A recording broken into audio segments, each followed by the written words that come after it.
வணக்கம் மாமே, வாய்க்காப்பிலேருந்து தயவுசெய்து தள்ளி விடாதீங்க. ஒரு நிமிஷம் நான் சொல்கிறது கேளுங்க. நம்ம ஊரில் வந்து இப்போ வந்து நலவாரி அட்டை வந்து பதிச்சுட்டீங்களான்னு கேட்குறாங்க ஒரு சிலர்.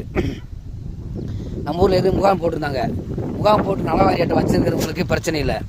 அப்படி வைக்காதவங்க வந்து தயவுசெய்து நலவாரி அட்டையை வந்து கையில் வாங்கி வச்சுக்கோங்க, பதிஞ்சு வச்சுக்கோங்க.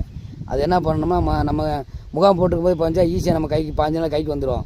நம்மளாம் அசால்ட்டத்தை விடுவோமே. நானும் உண்மையை அசால்ட்டை விட்டுட்டு போன வாரம் போய் தேனியில் போய் கலெக்டர் ஆஃபீஸுக்கு முன்னாடி ஒரு ஆஃபீஸில் போய் நலவாரி அட்டை வந்து பதிஞ்சேன்.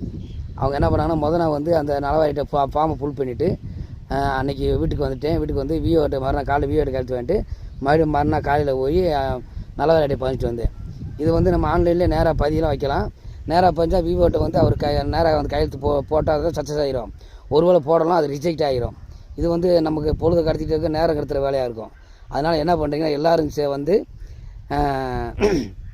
முடிஞ்ச லோக்கலில் கொஞ்சம் வேலை இல்லாமல் இருந்தீங்கன்னா, பார்க்குறதுக்கு வாய்ப்பு இருந்தால் உடனே அவர் அந்த மாவட்டத்தில் போய் அந்த நலவாரி அட்டை வாங்கி, நீங்கள் என்ன தொழில் பண்ணுறீங்களோ அந்த தொழிலுக்கு வந்து நலவாரி நான் டிரைவராக இருக்கேன், எனக்கு வந்து ஓட்டுநர் இதில் வந்து எனக்கு நலவாரி அட்டை வேணும்.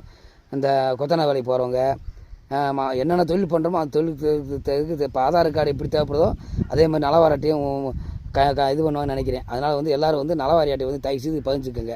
பதிஞ்சு வந்து 15 நாள் கையில் கிடைக்கிற மாதிரி வாங்கி வச்சுக்கோங்க. இது பயனுள்ள தகவலாக இருக்குன்னு நினைக்கிறேன்.